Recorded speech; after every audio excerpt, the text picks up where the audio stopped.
nous allons entamer maintenant notre sujet de la Bible.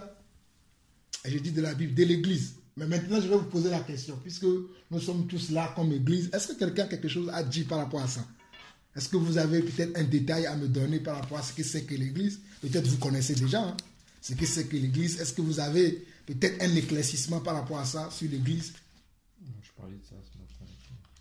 Amen. Donc Patrick veut parler déjà parce qu'il disait qu'il partageait déjà ce matin. Donc si tu veux dire quelques mots, c'est avec plaisir qu'on va t'écouter, mon frère. Parce qu'on a besoin d'être éclairé. Bon, même si on connaît déjà, peut-être ça va aider les uns ou les autres à comprendre encore davantage, à être vraiment assis là-dedans. C'est pour ça d'ailleurs que nous sommes des frères et des sœurs pour se compléter par rapport à nos connaissances que nous avons. Amen. Donc c'est 1 Corinthiens 12. 1 Corinthiens 12. Moi c'est du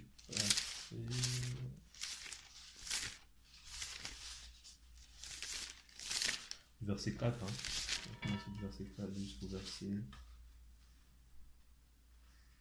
verset 27. Sandra, si tu veux lire, tu peux lire. 1 Corinthiens 12, verset 4 au verset 27.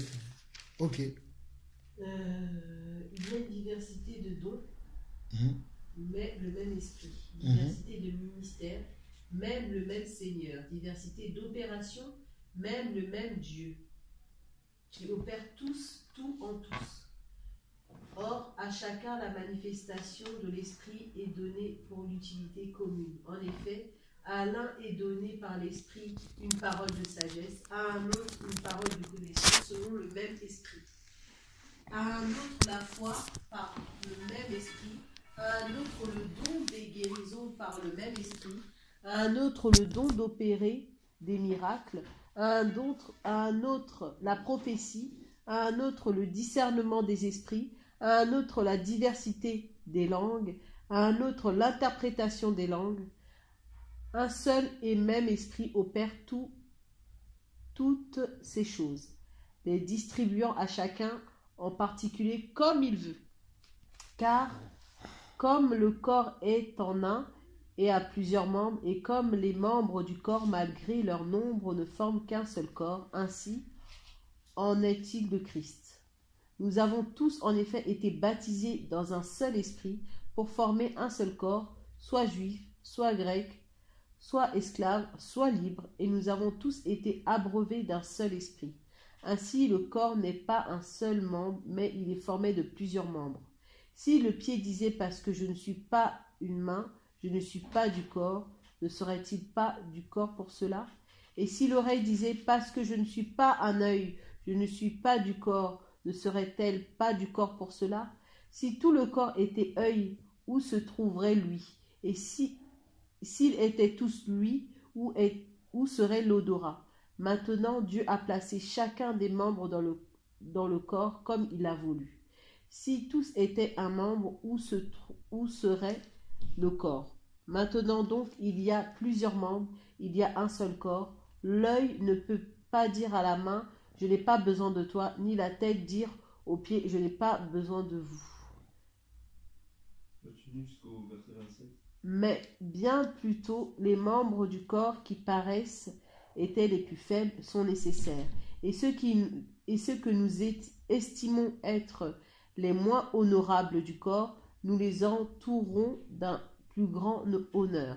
Ainsi, notre membre les moins honnêtes reçoivent le plus d'honneur, tandis que ceux qui sont honnêtes n'en ont pas besoin. Dieu a disposé le corps de manière à donner plus d'honneur à ceux qui en manquaient, afin qu'il n'y ait pas de division dans le corps, mais que les membres aient également soin des uns des autres. Et si un membre souffre, tous les membres souffrent avec lui. Si un membre est honoré, tous les membres se réjouissent avec lui. Vous êtes le corps du Christ, et je vous ai ses membres. Et vous êtes ses membres, chacun pour sa part. Et Dieu a établi dans... C'est bon, c'était jusqu'au 27.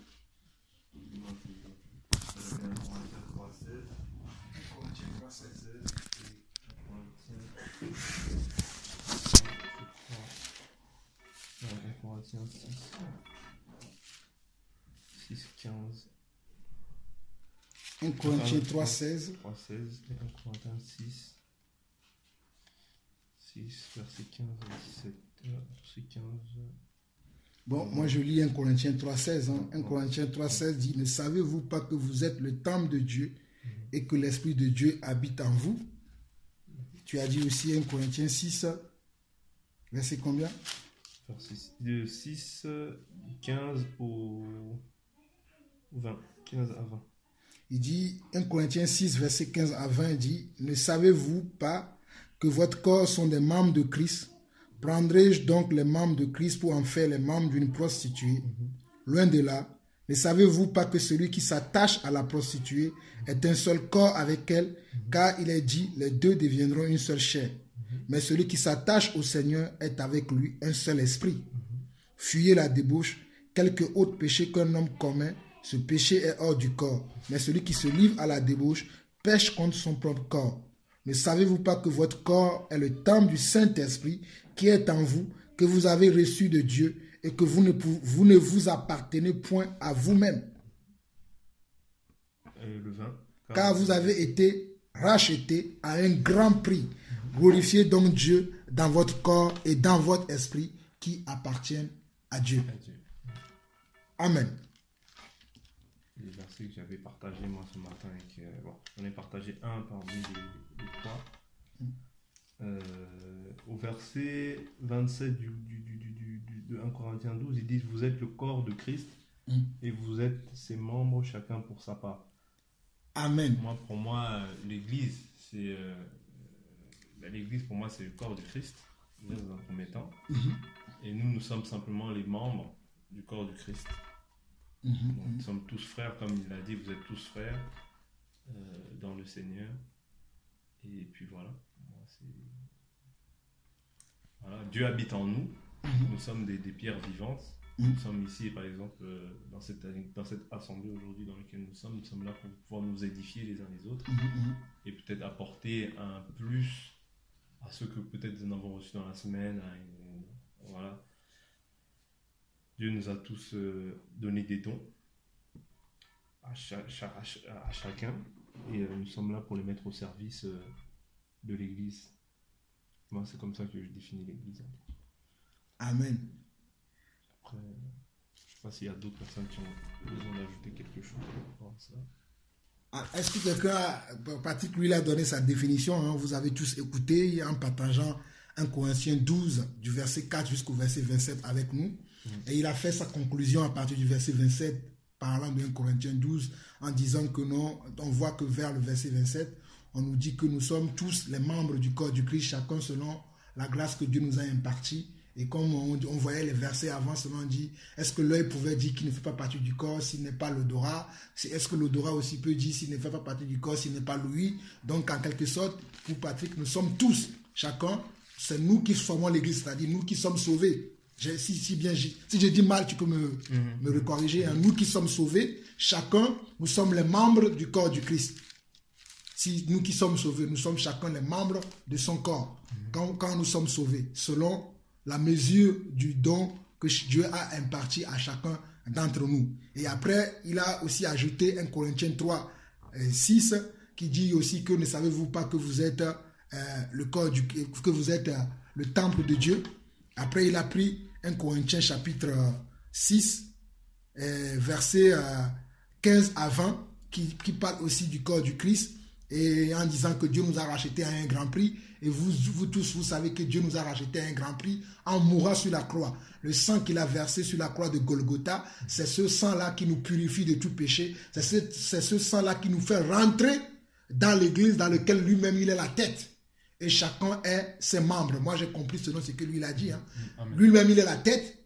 Et nous sommes les membres, au fait. Nous venons nous greffer à lui qui est la tête. C'est lui qui vient nous greffer à la racine, au fait. Lui, il est la racine.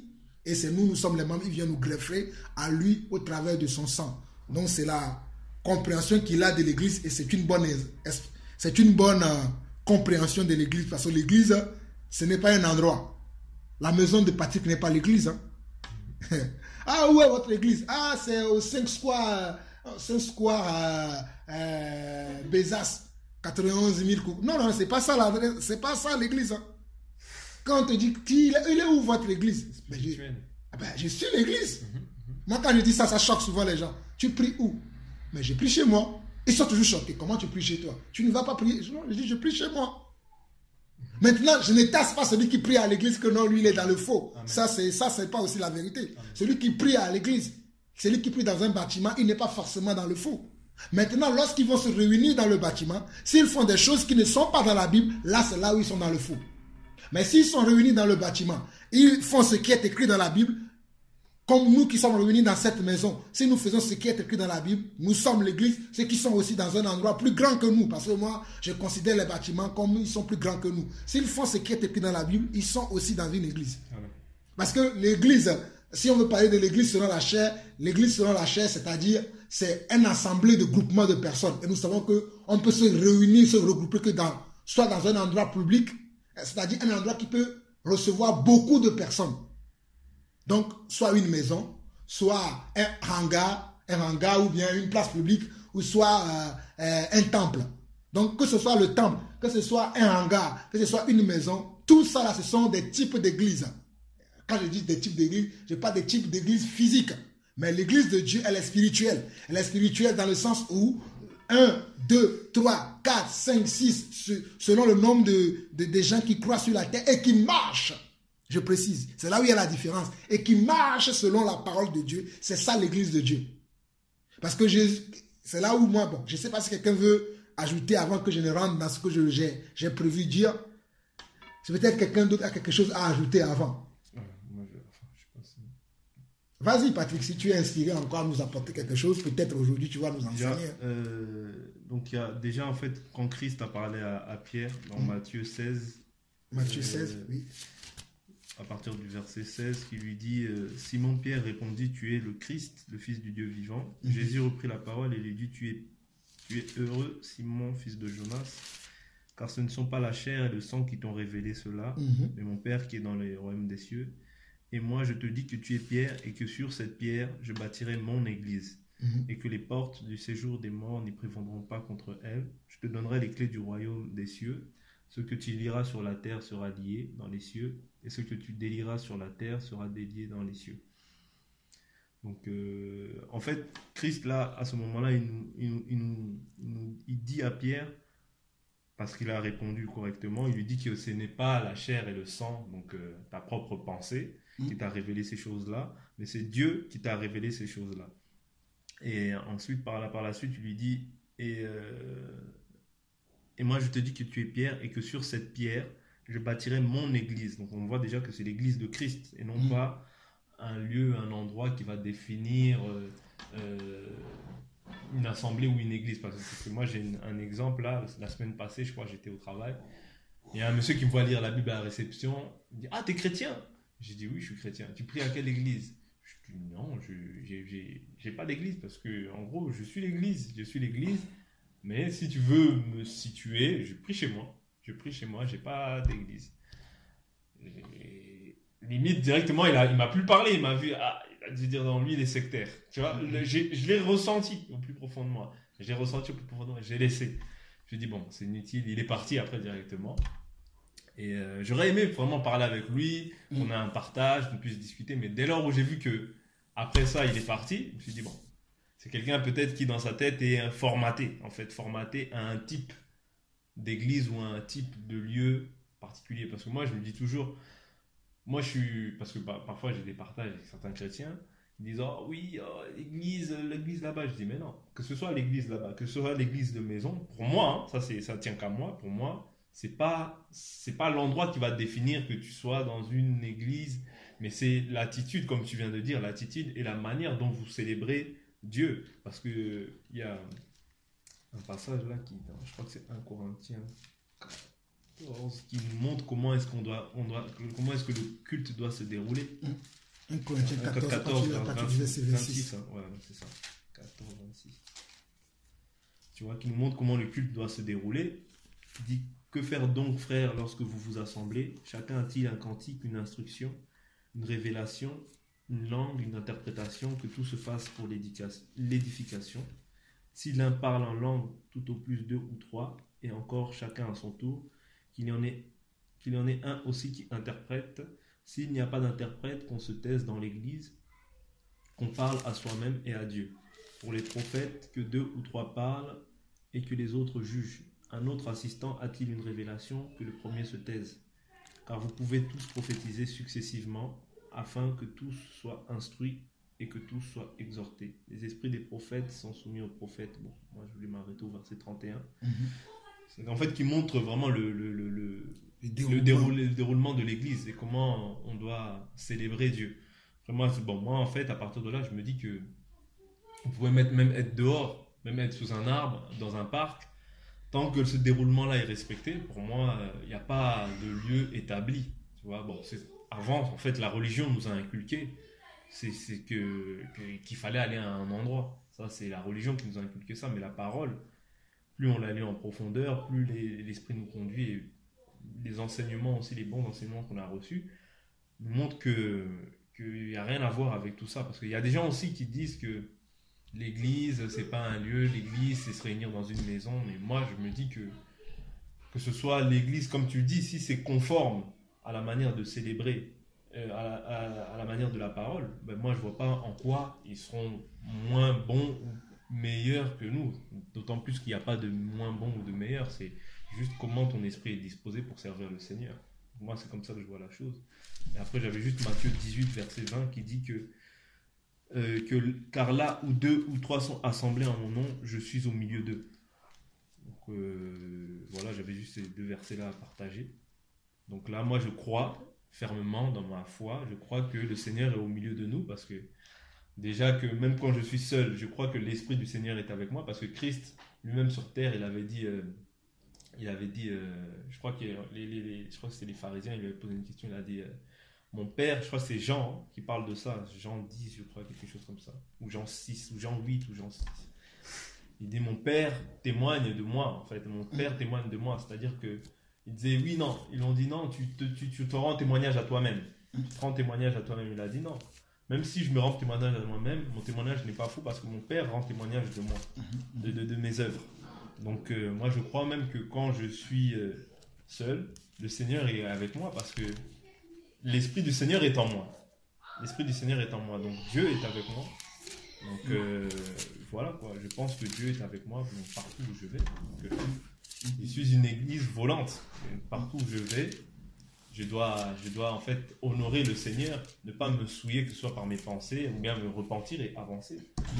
Parce que premièrement, je sais que le Seigneur est en moi. Donc en moi, ça doit être balayé, orné, purifié en tout temps, en tout lieu et en toutes circonstances, parce que le Seigneur habite en moi. Et puis voilà. Moi, je pense que vraiment l'église, parce qu'il y a beaucoup de gens, j'ai vu beaucoup de prêches, je regardais beaucoup de prêches où les gens ils disent non, l'église, c'est pas le bâtiment, c'est pas ci, c'est pas ça. Mais l'église, c'est pas non plus la maison. Tu vois. Pour moi, c'est pas non plus la maison. Parce qu'ils disent oui, là-bas, c'est un bâtiment, mais là aussi, c'est un bâtiment. En soi, c'est peut-être les mêmes. Critères. Non, même pas les mêmes critères. C'est même les mêmes personnes qui ont construit ce bâtiment-là. C'est les mêmes personnes peut-être qui ont construit les mêmes architectes, voilà, qui ont construit aussi ce bâtiment-là. Donc c'est pas parce qu'en fait c'est une idolâtrie de se dire, moi selon moi, hein, c'est une idolâtrie de se dire que oui, ça c'est comme ça, c'est conforme à l'Église de Dieu. Le fait qu'on soit dans une maison, c'est conforme à l'Église de Dieu, et le fait que eux ils soient là-bas, ce n'est pas conforme à l'Église de Dieu. Pour moi, c'est une idolâtrie, pensant que ce lieu-là, c'est ce que Dieu a voulu vraiment, vraiment dans sa volonté. Moi, je ne vois pas... Dans la Bible, quand je lis, je vois aussi dans les temples, que Paul allait aussi dans les temples et qu'il allait des fois se réunir en maison. Mais c'est pas... Je ne vois pas Paul que dans les maisons, tu vois. Après, ça n'engage que moi. Ce que je dis, ça n'engage que moi. C'est des choses que j'ai lues. Et pour moi, c'est la vérité. Donc... c'est pas l'endroit qui va définir si tu as la bonne disposition de cœur, parce que nous on peut être là, mais on peut avoir aussi une mauvaise disposition de cœur. On peut célébrer le culte d'une manière différente à ce que Dieu veut. Donc Dieu ne sera pas là, Dieu ne sera pas au rendez-vous, hein. Ça, pour moi, je suis persuadé au plus profond de moi que Dieu ne sera pas là si nous n'avons pas la bonne disposition de cœur, si nous n'avons pas la bonne attitude.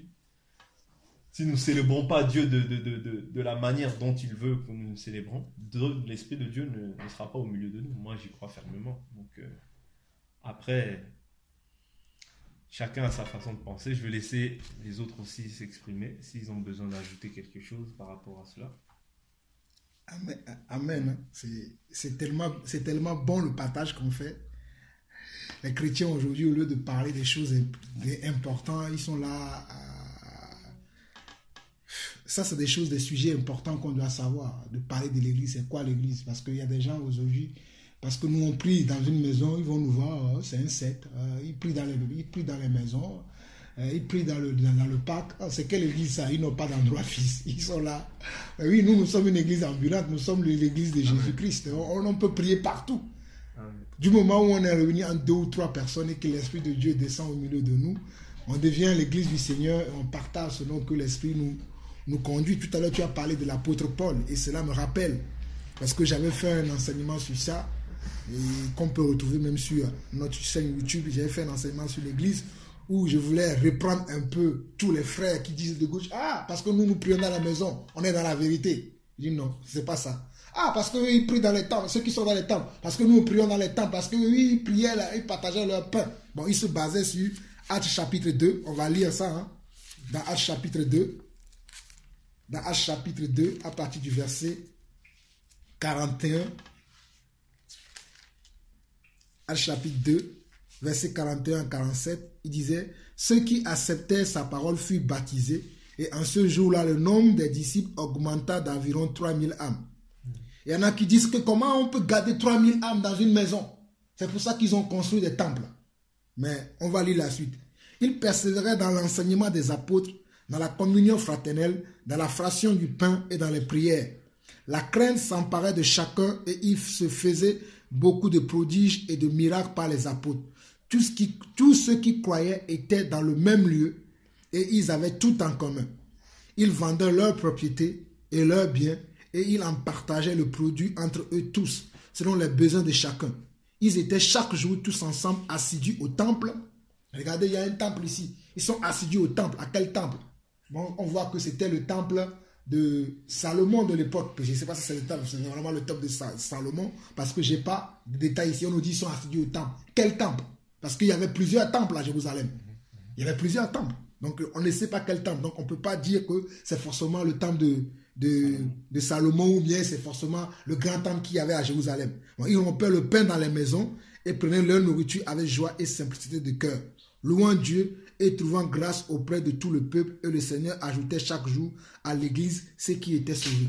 Il y avait des gens aussi qui prenaient. Ah oui, le Seigneur ajoutait à l'église. Donc, ceux qui étaient dans les bâtiments, les gens qui venaient, donc Dieu les ajoutait encore à l'église. Donc, il faut qu'on fasse attention parce que l'église a bien démarré. Une chose pour laquelle je suis certain et sûr, c'est que l'église a bien démarré dans Actes chapitre 2. Et qui a démarré l'église? C'est Pierre. Sur la parole où le Seigneur lui avait dit, tu es Pierre, si toi je bâtirai ma maison. Cela ne veut pas dire que Pierre, on va le mettre sous terre, comme l'église catholique aussi a trompé les gens, que le basilique de Rome, il y a le sépulcre de Pierre là-bas. Mais c'est faux.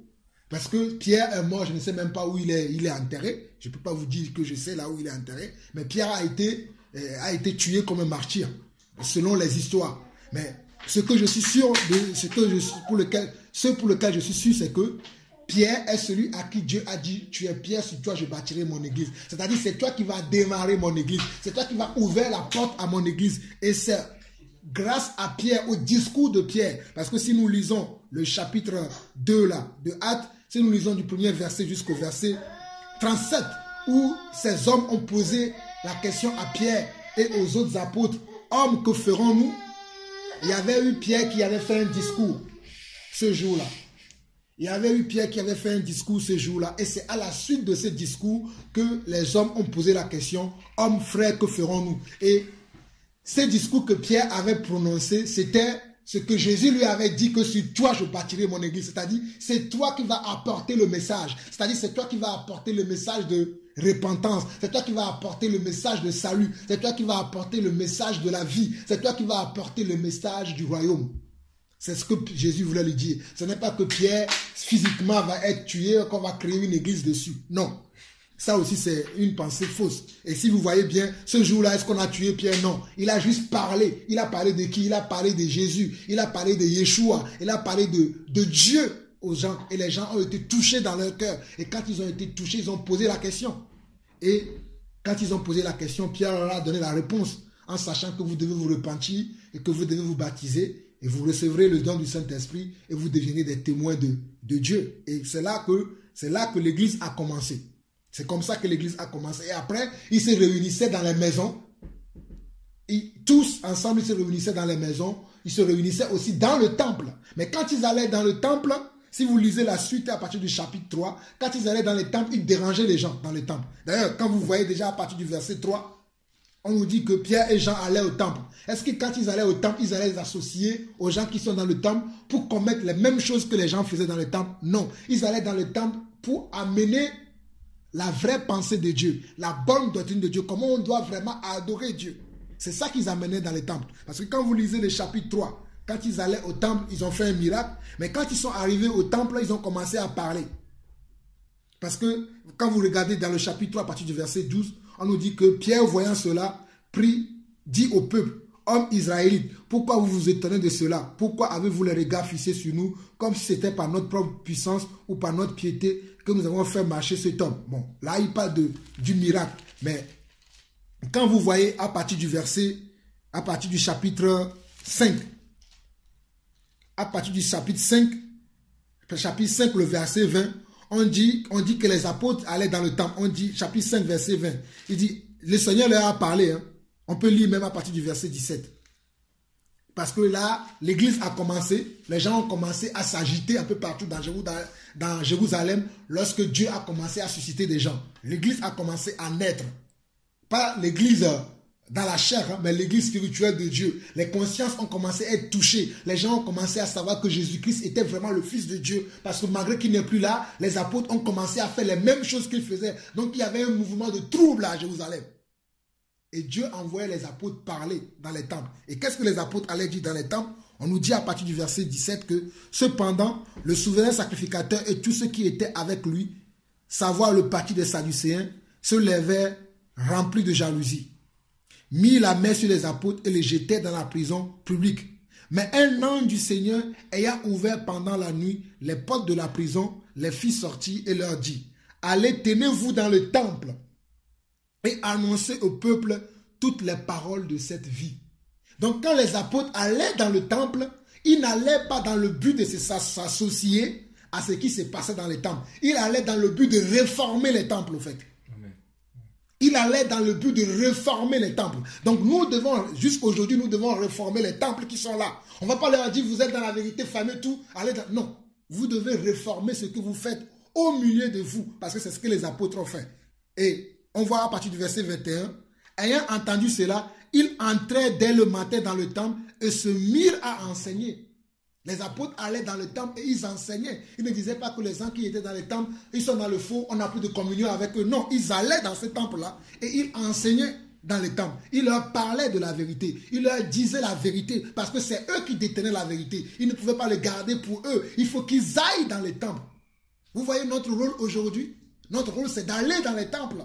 Les temples des faux dieux. Les temples dans lesquels il y a peut-être Dieu, mais Dieu n'est plus à sa place. Les hommes ont pris la place de Dieu. Nous avons le devoir d'aller dans ce temple-là et de leur dire que non, asseyez-vous, laissez Dieu dominer dans votre temple. Parce que vous dominez Dieu. Et nous devons dire à ceux-là aussi qui demandent aux gens, donnez de l'argent, nous allons créer des temples. Parce que Dieu n'a pas besoin de temples. Parce que Dieu n'habite pas. On va voir tout ça dans le livre des Actes. Hein. Merci Seigneur, parce que le Seigneur nous lui-même, il nous conduira. Donc, on a vu comment ces gens ont commencé à aller dans les temples. Et comme le frère disait tout à l'heure, le frère Patrick disait, il parlait de l'apôtre Paul. Il y a des gens qui disent que l'apôtre Paul n'a jamais dit d'aller, qu'il n'a jamais prié dans les temples, qu'il a toujours prié dans les maisons. Lisons Actes chapitre 9 à ce sujet. Actes chapitre 9, si l'apôtre Paul a déjà prié dans un temple, on verra. Parce qu'il faut qu'on arrête de dire des choses qui ne sont pas bibliques. Il faut qu'on invente des histoires. Dans Actes chapitre 9,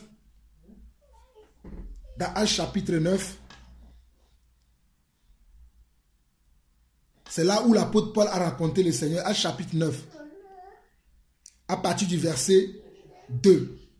Bon, on peut lire à partir du premier verset.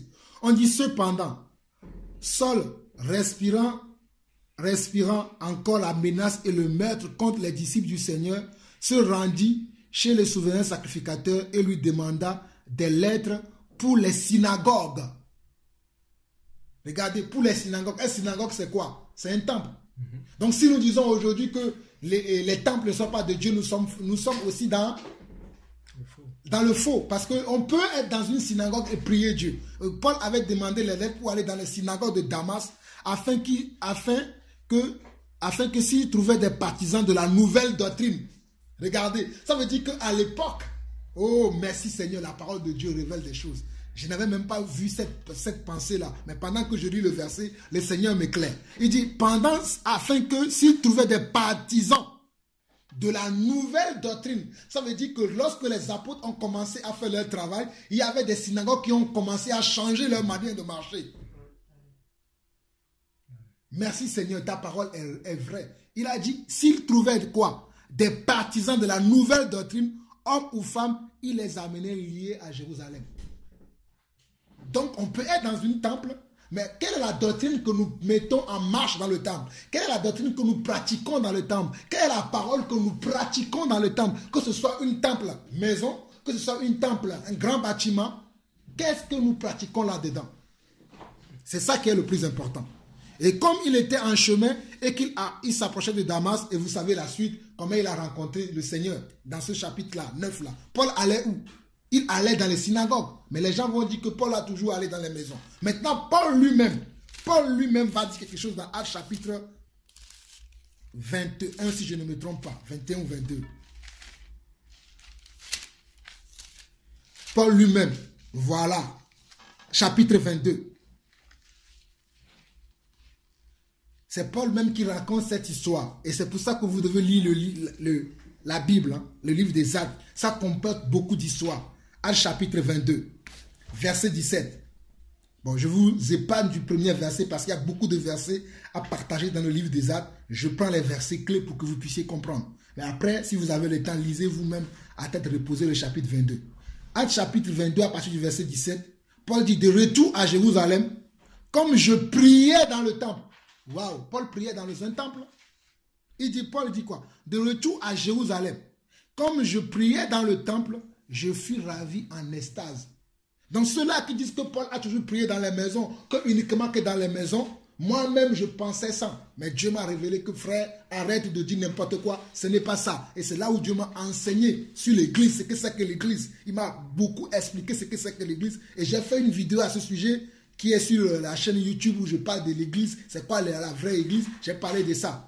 Mais je voulais aussi que nous puissions avoir cette connaissance-là, afin de ne pas être ballotté. Quand on va dire, vous priez dans les maisons, tu vas dire, ah, peut-être qu'il faut que j'aille dans le temple. Non.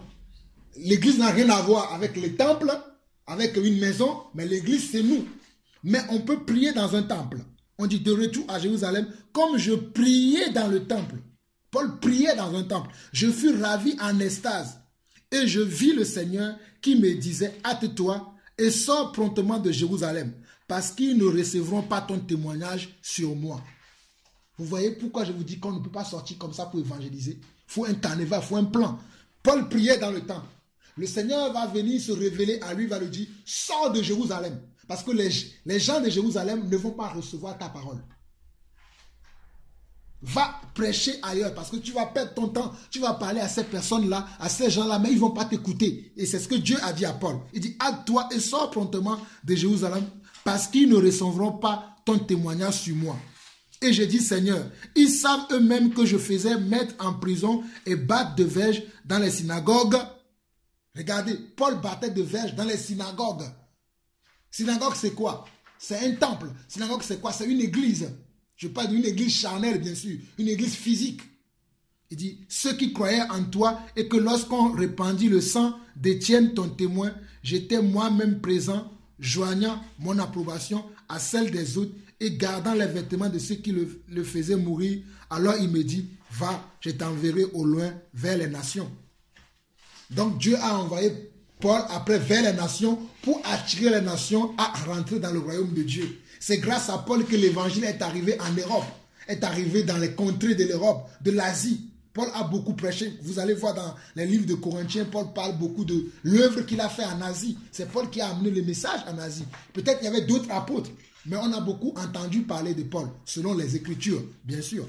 Donc on voit que l'église, hein, ça n'a rien à voir avec une maison, ni avec un bâtiment. Mais l'église, c'est nous. C'est nous les hommes. Mais on peut se réunir dans un temple. Mais quand on se réunit dans un temple, qu'est-ce qu'on fait dans les temples? Est-ce qu'on marche selon les principes et selon les volontés de Dieu, que ce soit dans les temples ou dans la maison? Et le frère a dit tout à l'heure dans 1 Corinthiens chapitre 14, verset 26, lorsqu'on se réunit, c'est comme cela qu'on doit se comporter. Et vous allez voir que depuis que nous nous réunissons, nous suivons toujours ce canevas. Est-ce que quelqu'un a quelque chose à dire? Est-ce que quelqu'un a un cantique? Et après, s'il y a un message, on donne le message à la fin. Des fois même, on peut donner un message après. Est-ce que quelqu'un a quelque chose à ajouter? C'est comme ça l'église. Mais quand vous allez dans les églises aujourd'hui, il y a un seul homme qui parle. Ils ont créé un groupe de chorale, ils le mettent devant. Les autres sont là en spectateur, en spectacle. Ils voient la chorale chanter. Après, quand la chorale finit de chanter, le pasteur il vient. Ce n'est pas ça l'organisation de l'église. Selon Dieu, bien sûr. Selon la parole. Parce que dans l'église de Dieu, on doit faire les choses conduites par le Seigneur selon qu'on a vu déjà le modèle dans la Bible. Mais le modèle que nous voyons aujourd'hui, est-ce que c'est ça le modèle type? Le modèle type, c'est ce que nous voyons là.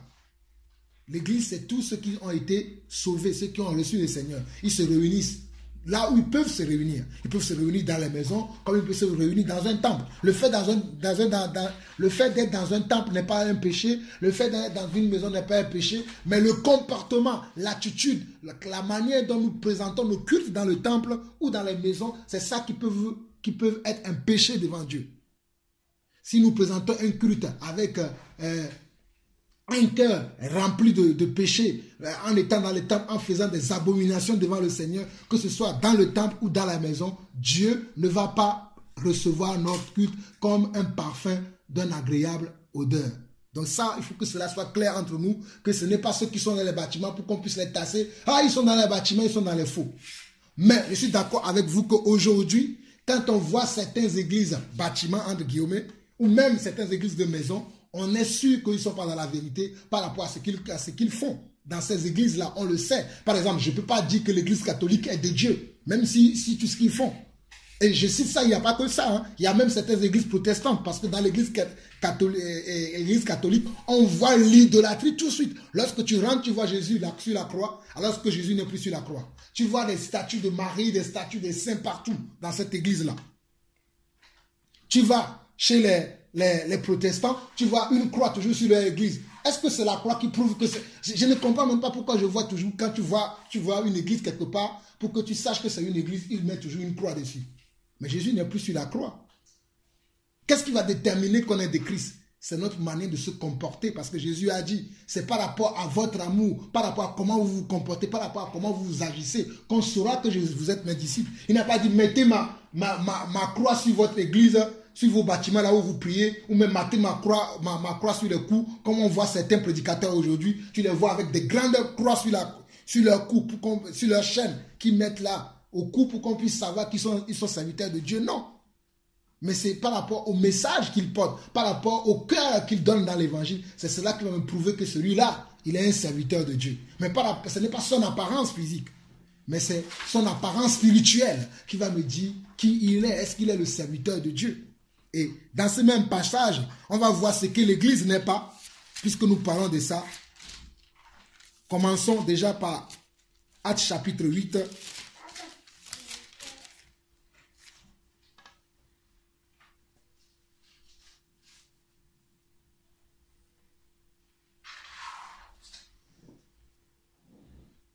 Actes chapitre 8, on dit, Saul a prouvé le meurtre d'Étienne. Il y eut ce jour-là une grande persécution contre l'église de Jérusalem. Il y eut une grande persécution contre l'église de Jérusalem, et tous ceux, excepté les apôtres, se dispersaient dans les contrées de la Judée et de la Samarie. Des hommes pieux ensevelirent Étienne et le pleurèrent à grand bruit. Saul, de son côté, ravageait l'église, pénétrant dans les maisons. Il arrachait hommes et femmes et les faisait jeter en prison. Donc ici, les gens prennent ce verset pour dire que lorsque Paul persécutait l'église, il rentrait dans les maisons. Donc pour eux, l'église c'est la maison. Mais c'est faux. Pour persécuter quelqu'un, il faut aller chercher la personne, non? Mais il faut chercher la personne, il faut aller où? Il faut aller dans sa maison. Donc ce verset-là ne peut pas dire spécifiquement que oui, c'est parce que Paul allait dans les maisons. Non, ça veut dire que l'église était dans les maisons. Non. Mais je suis d'accord que Paul priait avec les gens dans les maisons. On va voir ça. Mais ce n'est pas parce que Paul rentrait dans les maisons pour aller attraper les gens, pour les amener liés, que cela veut dire que l'église était dans les maisons. Donc l'église n'est pas une maison. Mais nous sommes d'accord que l'église peut se réunir dans une maison. Ça, c'est le premier verset. Actes chapitre 13.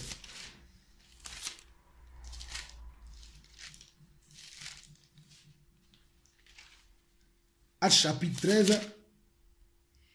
On nous dit qu'il y avait dans l'église d'Antioche des prophètes et des docteurs. Barnabas, Siméon, appelé Niger, Lucius de Cyrène, Manéen qui avait été élevé avec Hérode le tétrarque et Saul. Pendant qu'ils servaient le Seigneur dans leur ministère et qu'ils jeûnaient, le Saint-Esprit dit, mettez-moi à part Barnabas et Saul pour l'œuvre à laquelle je les ai appelés.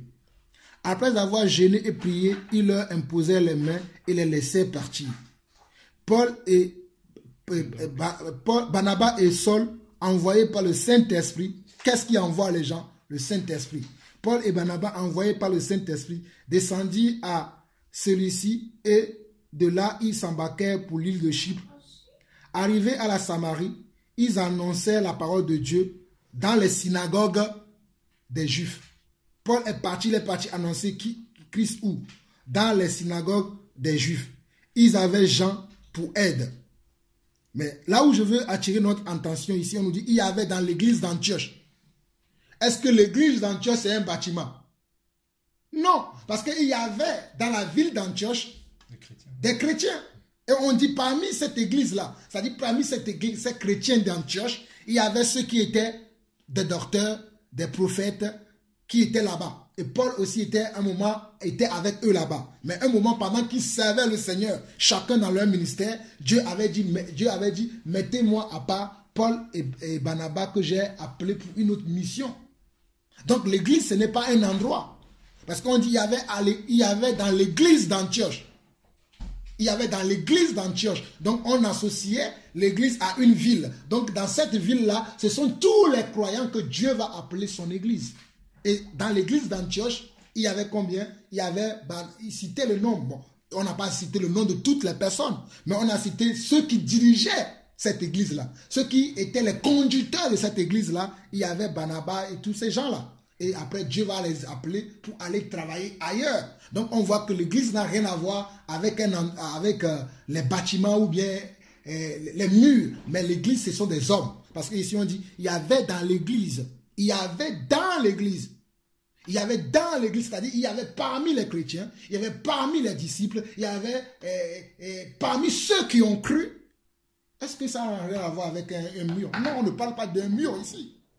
Mais on parle de ceux qui ont cru, ceux qui travaillent pour Dieu, ceux qui ont un ministère, un don pour Dieu, dans la communauté chrétienne, dans la famille de Dieu, dans la maison de Dieu. Et la maison de Dieu, c'est tous ceux qui ont cru en Dieu, qui ont un même esprit, qui sont conduits par le même esprit et qui cherchent la même chose. C'est ça l'église de Dieu.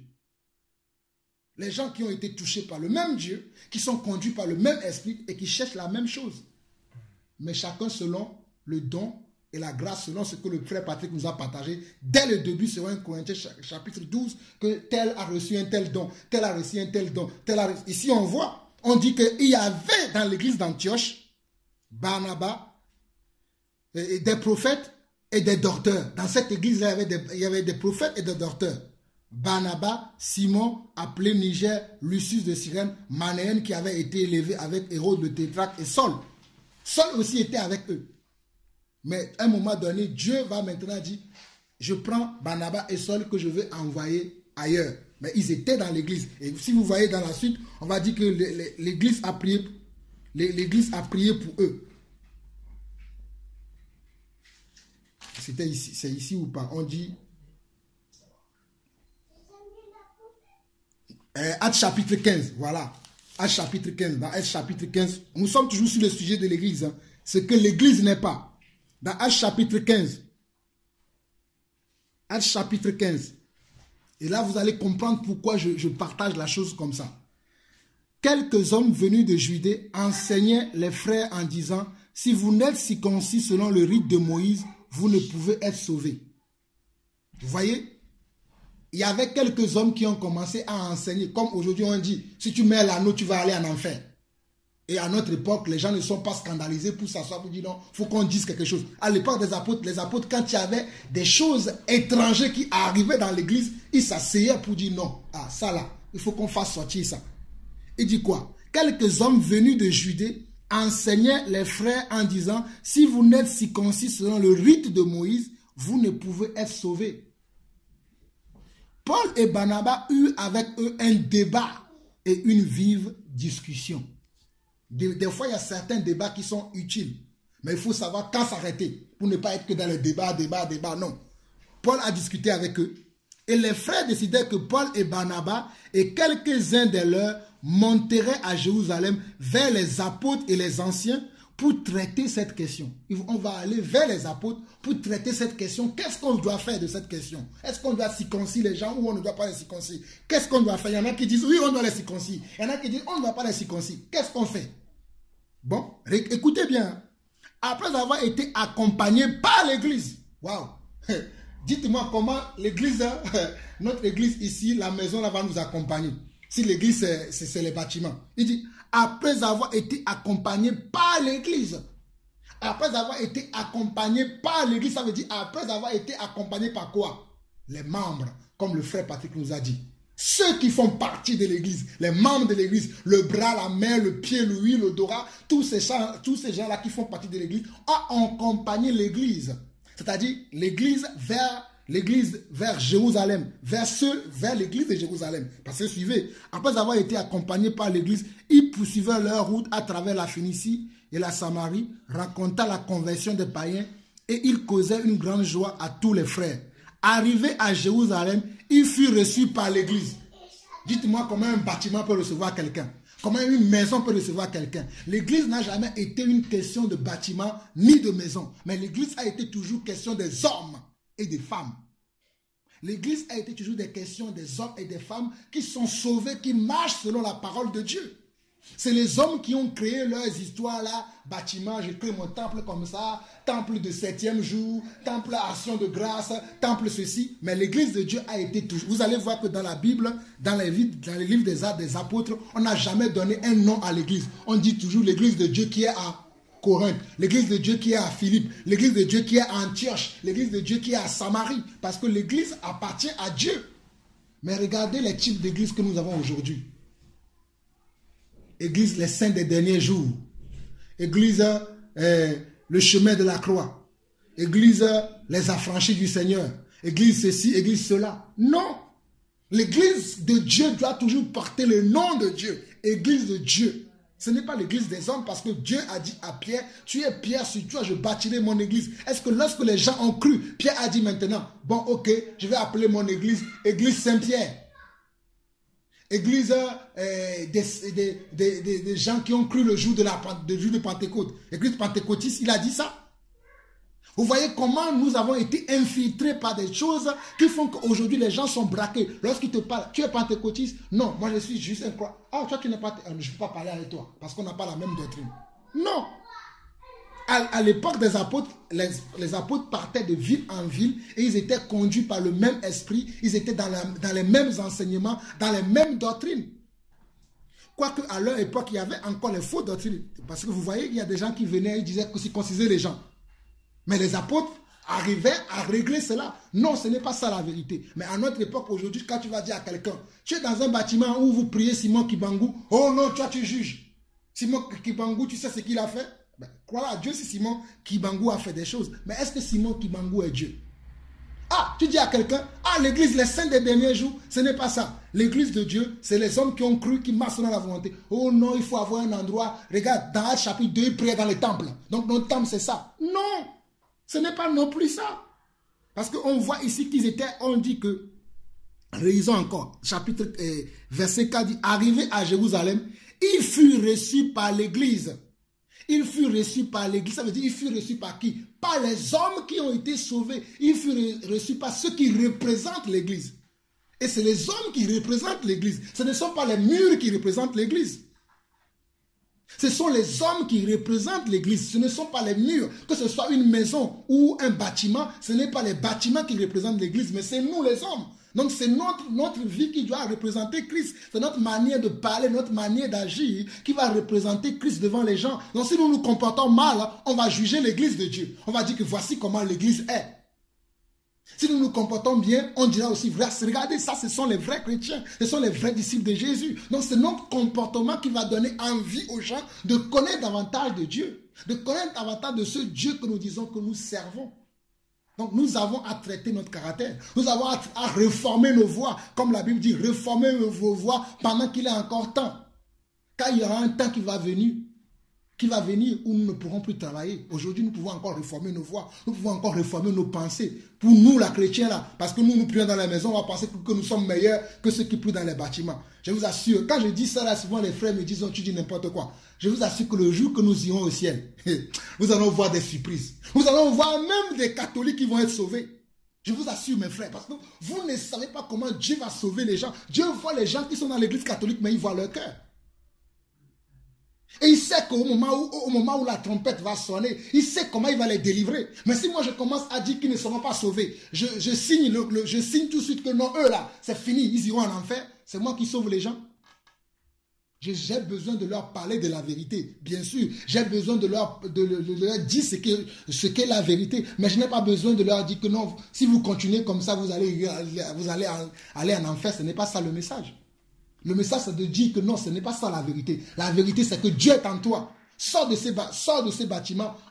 Cherche à avoir une relation avec ton Dieu. Parle avec ton Dieu parce qu'il est prêt pour te parler, il est prêt pour t'écouter. Mais si tu es là, tu penses que c'est en t'abaissant devant une statuette, en récitant le chapelet, que tu parles à Dieu. Non, tu ne parles Dieu, on ne parle pas à Dieu comme ça. Tu leur montres. C'est ce que Paul a fait.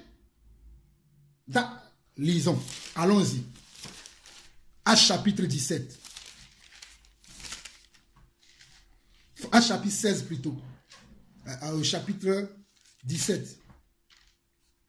Lorsque Paul était venu à Athènes,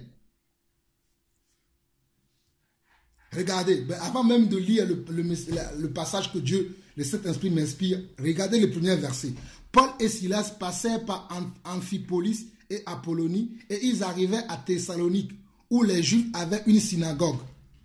Paul y entra selon sa coutume. Paul avait coutume d'aller prier dans les synagogues. Il va. Mais est-ce que quand il va dans les synagogues, mes amis, c'est là où Jean-Paul il devient bizarre.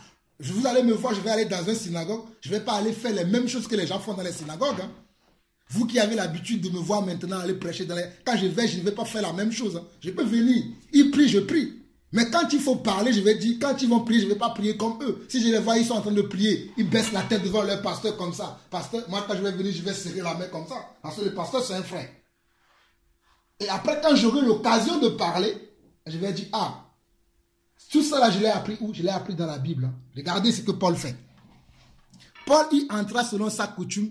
Pendant 3 sabbats, il discutait avec eux d'après les Écritures, expliquant et établissant que le Christ devait souffrir et ressusciter des morts. Et Jésus que je vous annonce disait si c'est lui qui est le Christ. Quelques-uns d'entre eux furent persuadés et se joignirent à Paul et à Silas, ainsi qu'une grande multitude de Grecs craignant Dieu et beaucoup de femmes de qualité. Si Paul se disait que non, ceux qui sont dans les synagogues, ils sont déjà dans l'erreur, je ne peux pas les toucher, comment ils peuvent toucher quelques-uns parmi eux? Ils rentraient dans la synagogue, ils priaient avec eux, mais à la fin, ils essayaient de leur dire ce qu'ils doivent faire réellement. Après, ceux qui acceptaient, ils le faisaient, ceux qui n'acceptaient pas ne le faisaient pas. Paul ne les forçait pas non plus. Et dans la continuité de ce même passage, vers le verset 22, Paul arrive dans un autre endroit, dans une autre ville. On dit, Paul, debout au milieu de l'aréopage, dit, homme athénien, je vous trouve à tous égards extrêmement religieux. Car en parcourant votre ville, Paul rentre dans une ville, il découvre la ville, en considérant les objets de votre dévotion. J'ai même découvert un autel avec cette inscription à un Dieu inconnu. C'était tellement idolâtre qu'ils ont fait même une statuette. Ils ont mis en dessous Dieu inconnu. Mais Paul va trouver un message pour prêcher. Vous voyez comment on peut être intelligent? Et il dit, regardez ce que Paul dit, c'est là où il y a la révélation. Ce que vous révélez sans le connaître, c'est ce que je vous annonce. Il dit, ah bon, moi je vais vous présenter. Il dit, le Dieu qui a fait le monde et tout ce qui s'y trouve, étant le Seigneur du ciel et de la terre, n'habite point dans les temples faits de mains d'hommes. Mais nous allons dire que nous allons au temple pour prier Dieu. Mais Dieu n'est pas dans le temple. Dieu, il est en toi. Tu lui dis, mon Dieu, tu n'es pas en moi. Moi, je vais te chercher dans le temple. Mais c'est incompréhensible. Il n'est point servi par des mains d'hommes comme s'il avait besoin de quoi que ce soit. Lui qui donne à tout la vie, la respiration et toutes choses. Waouh! Je disais ça tout à l'heure ce matin quand j'ai prié. C'est Dieu qui nous donne la vie, qui donne la respiration et qui donne toutes choses. Et Paul nous dit une précision ici qu'il n'a même pas besoin que je le sers. Mes frères, ne pensons pas que lorsque nous servons Dieu, que nous sommes en train de faire quelque chose, Dieu va dire, ah, merci Seigneur, oh, Jean-Paul me sert. Et Dieu va être impressionné. Regardez comment Jean-Paul me sert. Oh, gloire. Non, Dieu s'en fout que tu le sers ou pas. Dieu te demande de le servir, mais il n'a pas besoin que tu le sers. Que tu le sais ou pas, il a dit que même si les hommes ne veulent pas me servir, les pierres crieront. C'est ce qui va faire que les pierres crient. Il a fait déjà. Hein. Dieu a fait qu'un âne a parlé, une ânesse a parlé. Donc il peut faire qu'une prière pour prier. Donc nous pensons que lorsque nous servons Dieu, nous sommes en train d'accomplir un grand miracle, une grande œuvre. Dieu va être impressionné. Tu te trompes, mon frère. Tu as intérêt à le faire.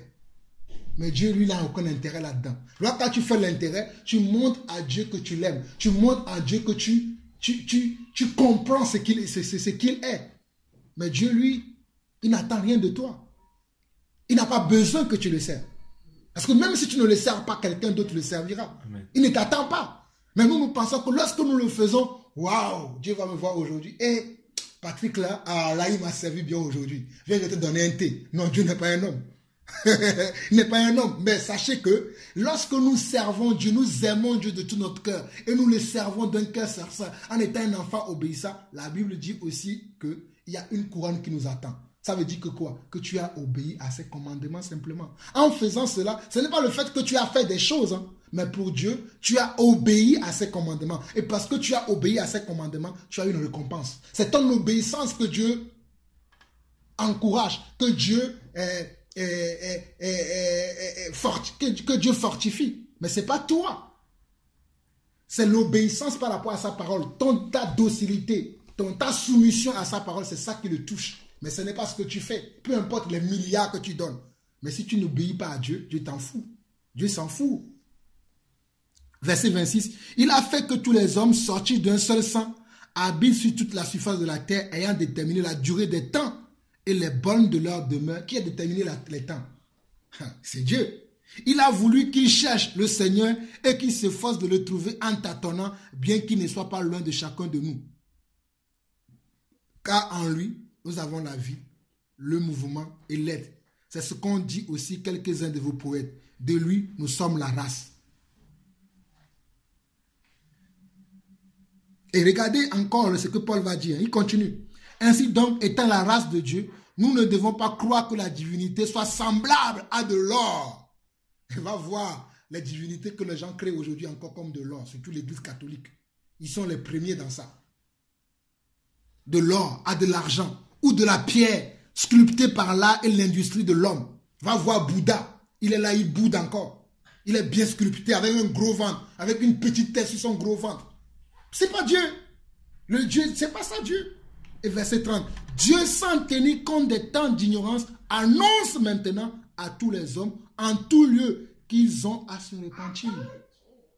Et là, maintenant, il a apporté le vrai message. Ah, vous êtes dans tout ça là. Mais repentez-vous maintenant. Parce qu'il y a un jour qui a été fixé où il jugera le monde selon la justice par l'homme qu'il a désigné, ce dont il a donné à tous une preuve certaine en le ressuscitant des morts. Je vous laisserai vous-même liser la suite après. Paul va parler encore de qui? De Jésus. Et ce même verset qu'on lit, ce même passage, Paul a fait autrement dans Actes chapitre 14. Revenons en arrière un peu dans Actes chapitre 14.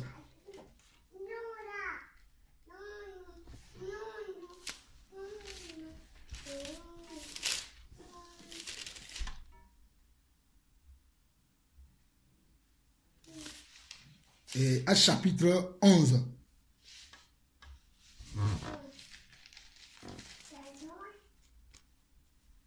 Actes chapitre 11, verset 26. À l'église d'Antioche encore, on voit verset 26, on dit Bon, on peut lire même plus haut pour qu'on puisse comprendre à partir du verset 19 plutôt. On dit, ceux qui avaient été dispersés par les persécutions survenues à propos d'Étienne. Lorsque, vous savez que dans le chapitre 7 d'Étienne, on a vu dernièrement le discours d'Étienne. Lorsque Étienne a été lapidé, les chrétiens ont pris peur à cette époque-là. Comme nous, aujourd'hui, des fois, il nous arrive d'avoir peur. Ils ont pris peur, ils ont commencé à être dispersés un peu partout. On nous dit, allez jusqu'en Phénicie dans l'île de Chypre et à Antioche, annonçant la parole seulement aux Juifs. Il y eut cependant parmi eux quelques hommes de Chypre et de Cyrène qui, étant venus à Antioche, s'adressaient aussi aux Grecs et leur annonçaient la bonne nouvelle du Seigneur Jésus. La main du Seigneur était avec eux et un grand nombre de personnes crurent et se convertirent au Seigneur. Le bruit en parvint aux oreilles des membres, regardez, les bruits en parvint aux oreilles des membres de l'église de Jérusalem. Une église compte toujours comment? Des membres. Comme ce que le frère Patrick a dit dès le début. Une église a toujours compté des membres. Quand on dit des membres, ce n'est pas les 4 murs et le toit. Les membres, ce sont les personnes qui travaillent dans cette église, qui travaillent à l'œuvre du ministère dans cette église-là. C'est ça. Il dit, lorsqu'il fut arrivé et qu'il vit la grâce de Dieu, il s'en réjouit et il les exhorta tous à rester d'un cœur ferme, attaché au Seigneur, car c'était un homme de bien, plein d'esprit et de foi. Et une foule assez nombreuse se joignit au Seigneur.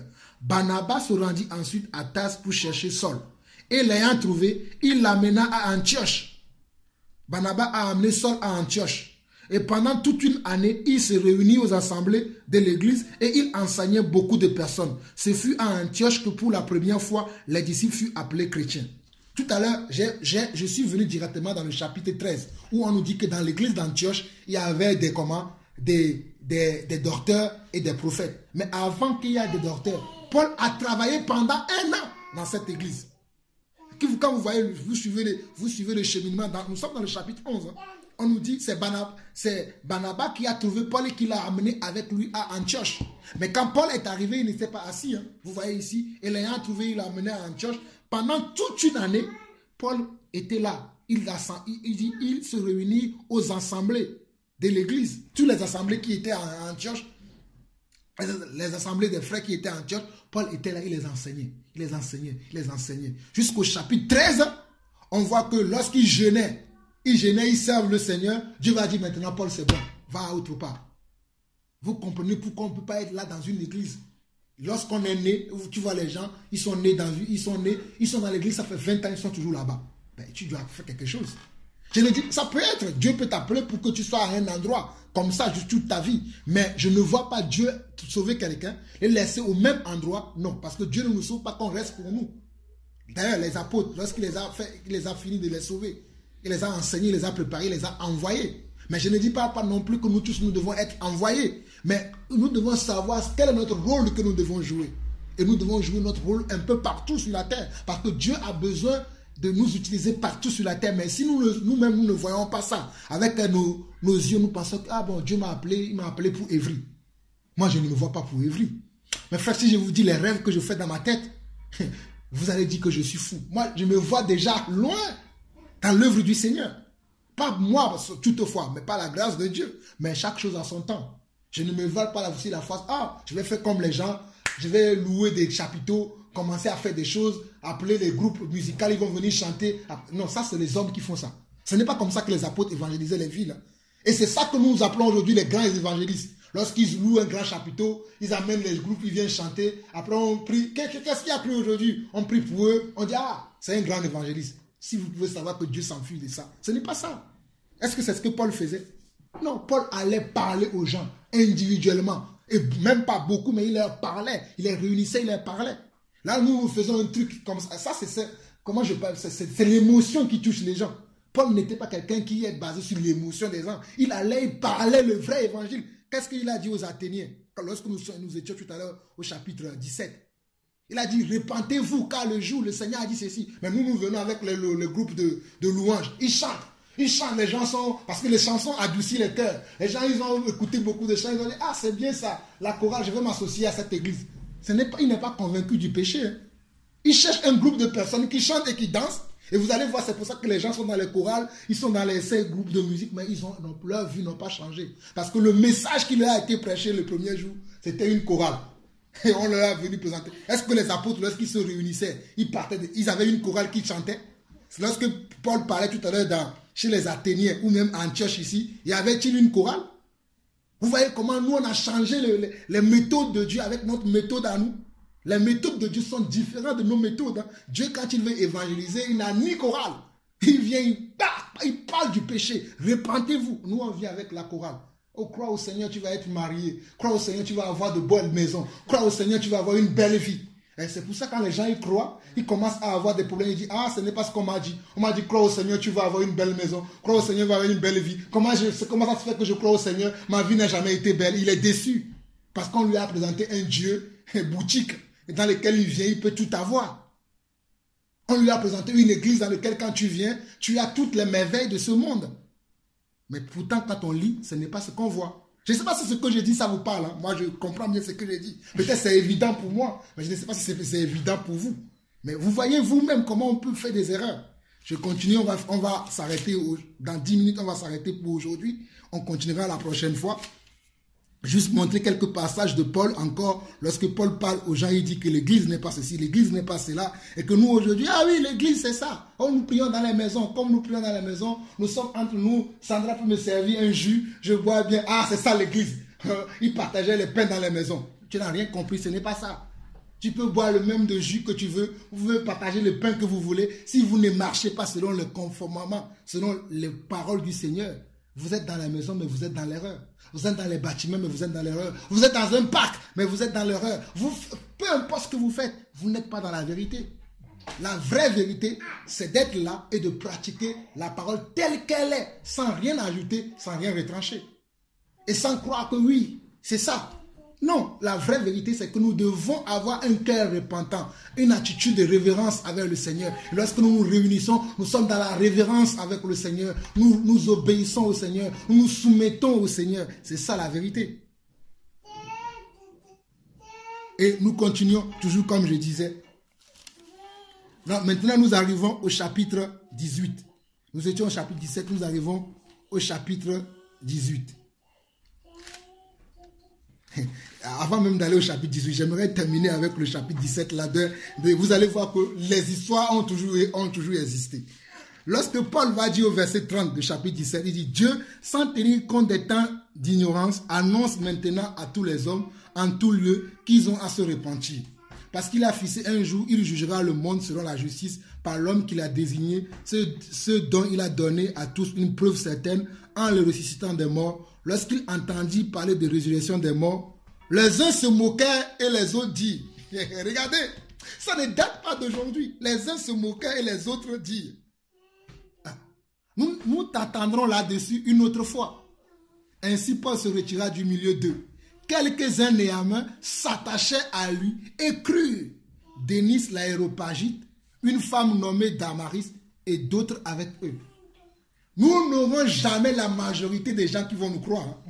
Je me rappelle un jour dans cette même maison, il y avait beaucoup de gens. À la fin même, il y avait des gens qui ont dit, ah, nous avons reçu notre révélation. Ils sont là encore aujourd'hui.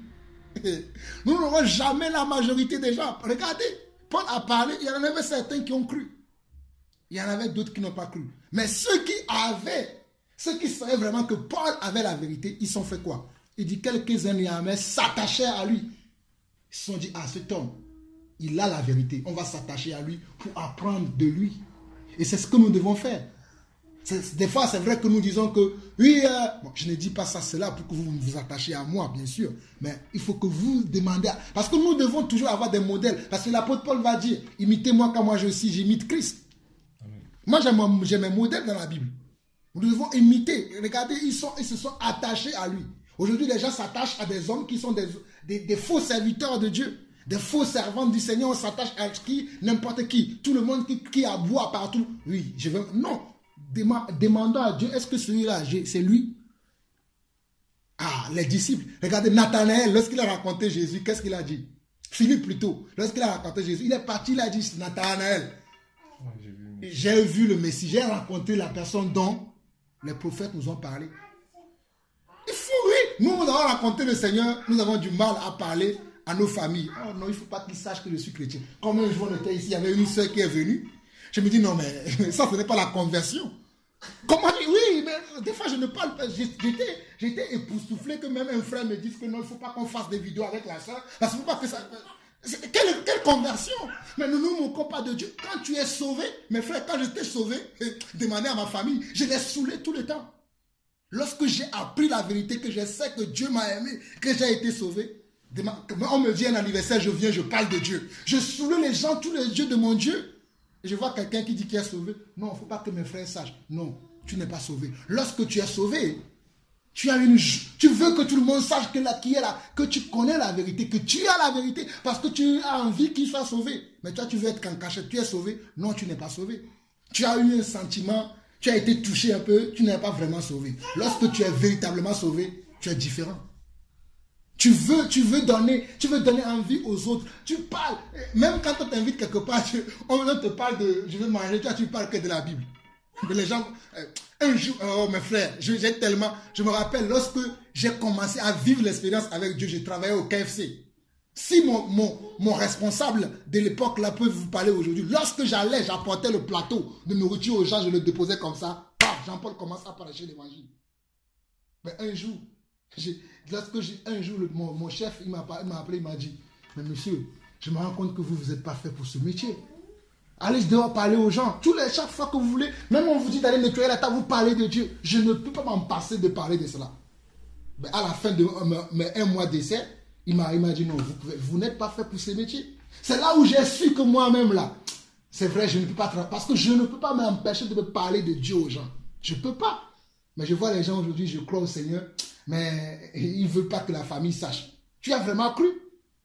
Philippe, il était pressé d'aller annoncer ça à son frère Nathanaël. Nous, on est sauvés, on ne veut pas que nos frères sachent. Tu es vraiment sauvé? C'est une question, hein. Après, peut-être tu es sauvé, tu as la peur. Mais moi, quand je vois la Bible, je n'ai vu personne dans la Bible. À part Nicodème, qui était un pharisien, qui voyait ses intérêts, mais qui avait aussi un doute. Mais je suis sûr que si on avait l'histoire, je ne sais pas l'histoire, la suite de... Je suis sûr que quand Jésus a parlé à Nicodème, je ne sais pas quelle attitude Nicodème a eu après. Parce qu'on ne nous donne pas la suite de l'histoire de Nicodème. Mais je ne sais pas si après avoir Jésus lui a parlé comme ça, si Nicodème s'est retourné encore s'associer avec les pharisiens, les scribes, et sans faire aucun cas de ce que Jésus lui a dit. Je suis sûr que Nicodème, là, à la fin, là, Jésus va lui dire, mais quand tu es venu me voir la nuit, qu'est-ce que je t'ai dit? Tu es parti encore t'asseoir avec les gens comme ça, à continuer dans le mal, dans le mauvais, dans l'imperfectionnisme. Mais maintenant, arrivons maintenant au chapitre 18. Et nous allons finir par là aujourd'hui. Nous continuerons la prochaine fois. Mais je me réjouis déjà de ce que nous partageons. C'est vraiment bénissant de savoir comment l'église a commencé. Quelle était l'attitude des gens dans l'église. Quel était le comportement des gens dans l'église. Quelle était la façon, la manière de faire des gens dans l'église. Mais est notre manière aujourd'hui. Si cela nous remet en cause, nous remet en question. Nous apprend à nous remettre en question si nous pratiquons les choses comme les apôtres l'ont pratiqué. Et dans Actes chapitre 18, nous voyons que Paul arrivait aussi à Corinthe. Il trouva un juif. Paul cherchait juste, toujours, il cherchait juste une porte d'entrée. Mes frères, une connaissance que nous avons dans une église, c'est une porte d'entrée pour nous. Frère Pierre-Yves, j'aimerais que tu puisses dire même aux frères là que nous avons partagé une fois chez toi, qu'ils m'invitent dans leurs églises. Parce que je dois leur dire la vérité dans cette église-là. Qu'ils m'invitent là-bas. Avant, je fuyais, mais aujourd'hui, je veux qu'on m'invite partout, que je partage cette vérité-là de la parole, parce qu'on ne peut pas garder cette vérité-là pour nous. Je parle du frère avec qui on a partagé une fois chez toi, qui est dans l'église-là, qui est juste au bout là. Oui, il faut qu'ils m'invitent dans leurs églises. J'ai besoin de leur partager ces choses. Parce que l'église, ce n'est pas ça, c'est qu'ils croient. Il faut qu'ils sachent ça. Regardez, Paul arrive, il trouve un juif nommé Aquilas, originaire du pont, récemment arrivé d'Italie avec sa femme Priscille, parce que Claude avait ordonné à tous les juifs de sortir de Rome. Il se lia avec eux. Et comme ils avaient le même métier, il demeura chez eux et il travailla, il fabriquait des tentes. Paul discourait. Et c'est bon. Amen. Paul discourait dans la synagogue chaque sabbat et il persuadait des juifs et des grecs. Regardez, Paul discourait dans la synagogue. Paul discourait. Il ne condamne pas la synagogue. Parce que nous, on n'a même pas discuté avec les gens de la synagogue. On les a condamnés tout de suite. Bon, ils sont les mèches sur la tête. Ils disent, ils prennent les dîmes. C'est vrai que tout ce qu'ils font, ce n'est pas de la vérité. Mais est-ce que nous sommes allés leur dire la vérité? Est-ce que nous avons prêché? Si nous leur avons prêché et qu'après nous disent qu'ils sont dans l'erreur, là c'est bon. Mais si nous n'avons rien dit, moi avant de quitter Charisma, j'ai parlé à Charisma. J'ai parlé à tous mes responsables. J'ai fait une vidéo, même quand je suis parti après, j'ai fait une vidéo après parce que comme on ne m'a pas donné le micro pour que je dise ça à tout le monde, j'ai fait une vidéo pour dire ce que j'ai dit à tous les responsables, que voici ce qui se passe là-bas. Leur sang ne tombera plus sur ma tête. Amen. Parce que moi j'ai fait ma part. Dernièrement j'ai rencontré même un frère de Charisma. J'étais sur le quai, il m'a rencontré, il m'a dit, on m'a dit que tu as une église. J'ai dit, mais l'église, j'ai pas d'église. L'église, c'est les frères avec qui je prie et j'ai partagé encore avec lui. J'ai encore son message même dans mon portable. À la fin, je peux vous le montrer où j'ai partagé un message avec lui sur lequel il dit non, je n'ai pas d'église. Parce que l'église, c'est toi, c'est moi. Lorsque nous nous réunissons, nous partageons selon la grâce que Dieu nous a donnée. On a eu un temps, on a partagé. Lui, il me parlait que de pasteur. Vous voyez comment il me parlait que, oui, tu sais, le pasteur, Dieu l'a appelé, il a fait ceci. Tu sais, le pasteur, moi, je parlais tout le temps de Dieu, de l'église. Lui me parlait tout le temps du pasteur. Et tu vois que c'est qu'une relation avec un homme. Il n'a pas de relation avec Dieu. On doit avoir une relation avec Dieu. Vous ne voulez pas dire, ah oui, Jean-Paul a dit, Jean-Paul a dit. Non, Jean-Paul a dit, mais qu'est-ce que Dieu dit? Jean-Paul, il est un serviteur de Dieu. Mais qu'est-ce que Dieu lui-même il dit? On doit avoir une révélation de ce Dieu-là. Et Paul, il discourait. Et il faisait quoi? Il persuadait des Juifs et des Grecs. Mais quand Silas et Timothée, verset 5 du chapitre 18, mais quand Silas et Timothée furent arrivés de la Macédoine, il se donna tout entier à la parole, attestant aux Juifs que Jésus était le Christ. Les Juifs faisaient alors de l'opposition et se livraient à des injures. Paul, regardez, les gens vont toujours se liguer contre nous lorsque nous faisons la volonté de Dieu. Et voici ces gens qui font ça, ce sont les Juifs qui étaient les chefs des synagogues, qui se liguaient contre Paul, qui l'injuriaient. Et Paul secoua ses vêtements et leur dit que votre sang... Paul, avant de dire qu'ils sont dans le faux, avant de dire que votre sang retombe sur vous, il leur a prêché l'évangile. C'est après qu'il leur a dit que votre sang retombe sur votre tête. J'en suis pur. Dès maintenant, j'irai vers les païens. Paul ne les a pas jugés sans avoir leur parlé de la vérité, sans leur apporter des éclaircissements. Il a d'abord apporté l'évangile. Et quand les gens ont refusé, là il a dit, bon, que votre sang retombe sur vous. Et il a dit quoi? En sortant de là, il entra chez un nommé Justus, homme craignant Dieu et dont la maison était contiguë à la synagogue. Regarde, vous voyez, on peut avoir une synagogue et une maison qui est à côté du synagogue. Contiguë veut dire qui est à côté du synagogue. Paul, il est sorti de là, il rencontre l'homme là, il lui parle et lui, il croit. C'est lui qui avait la maison à côté du synagogue. Et lui, il croit. Et on dit, et cependant, Crispus, le chef de la synagogue, crut au Seigneur avec toute sa famille. Ah, il y avait tous les gens de la synagogue qui n'ont pas cru, mais au moins le chef de la synagogue qui s'appelait Crispus, lui, il a cru au Seigneur avec toute sa famille. Et plusieurs Corinthiens qui avaient entendu Paul crurent aussi et furent baptisés. Le Seigneur dit à Paul en vision pendant la nuit, ne crains point, mais parle et ne t'étais point, car je suis avec toi et personne ne mettra la main sur toi pour te faire du mal. Parle, car j'ai un peuple nombreux dans cette ville. Donc on comprend, juste pour finir sur ce passage-là aujourd'hui, on comprend que l'Église a toujours fonctionné avec des hommes et non avec des briques et non avec des matériels. On peut utiliser des matériels pour prêcher l'évangile, comme je peux me retrouver dans une maison, comme ici dans une maison, une fois Patrick avait invité beaucoup de personnes qui étaient là, gloire à Dieu.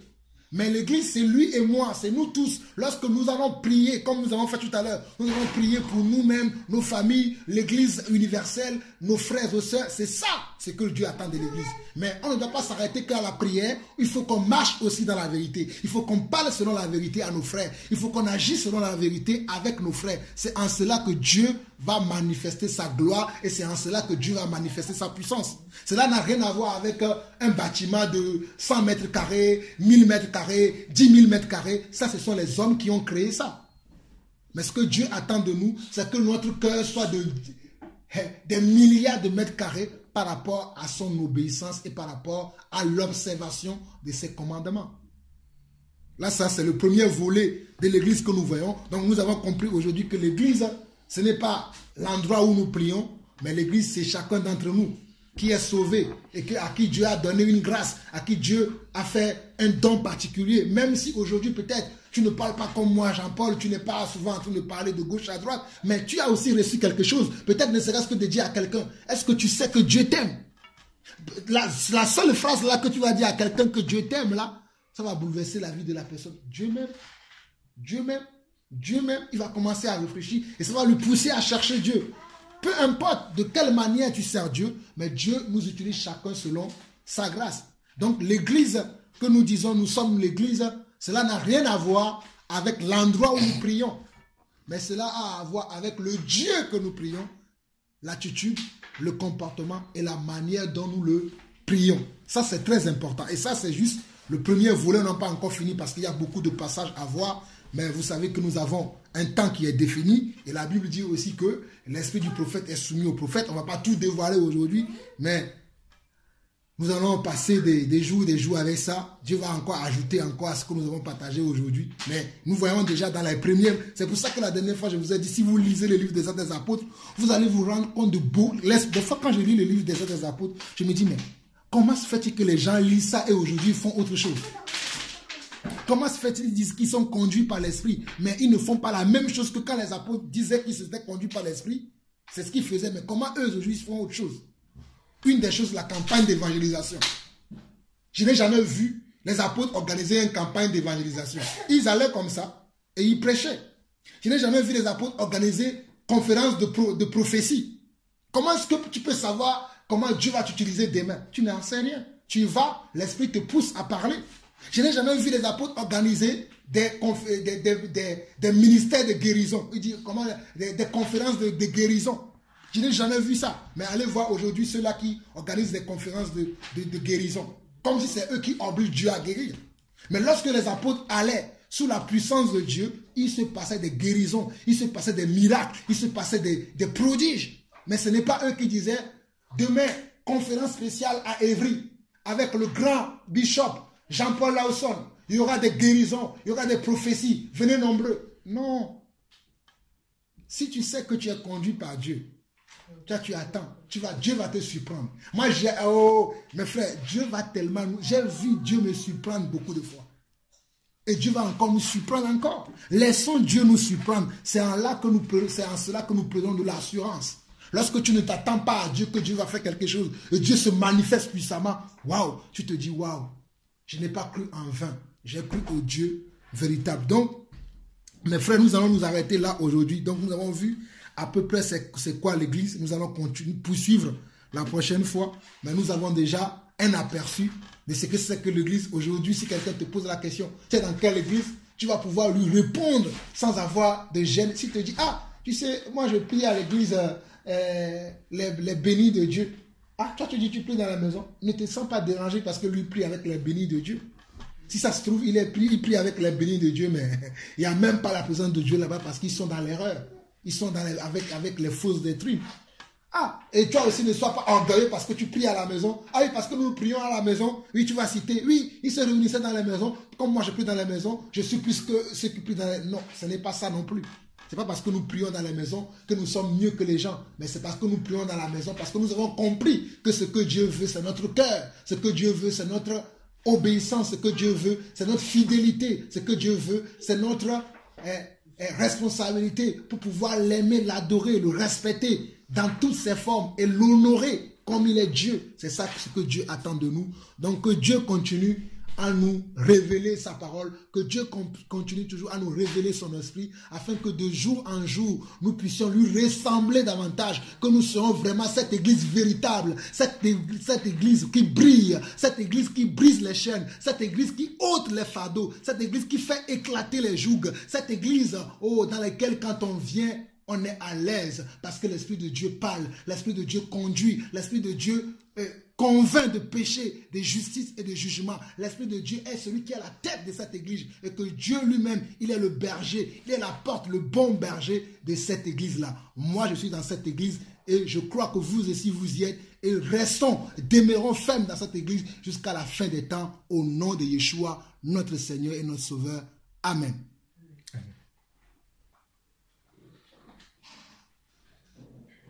Seigneur notre Dieu, nous te bénissons, nous te glorifions.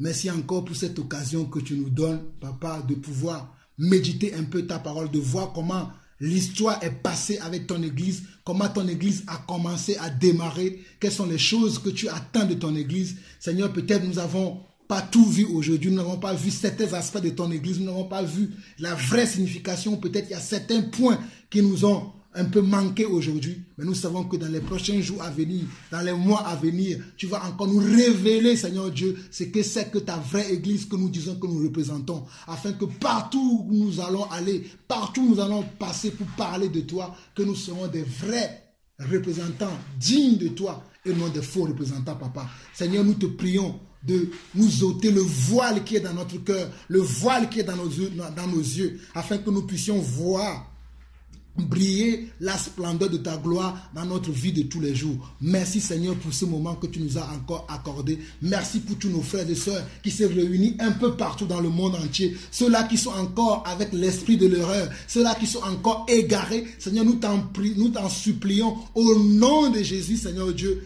Envoie même si ce reste qu'un ange pour leur parler dans leur sommeil, un ange pour les tourmenter afin qu'ils se tournent véritablement vers toi. Seigneur, ne les laisse pas, ne leur donne pas le repos de l'âme s'ils ne se tournent pas de leur mauvaise voie, s'ils ne se tournent pas véritablement vers toi. Seigneur, ne les laisse pas tranquilles, Papa. Tourmente-les même s'il le faut afin qu'ils viennent à toi. Comme nous aussi, nous sommes venus à toi. Et nous qui sommes à toi, Seigneur Dieu, garde-nous fermes dans ta volonté et que nos pieds ne sortent pas de ta volonté, Papa. Au nom de Jésus-Christ, j'ai ainsi prié. Amen.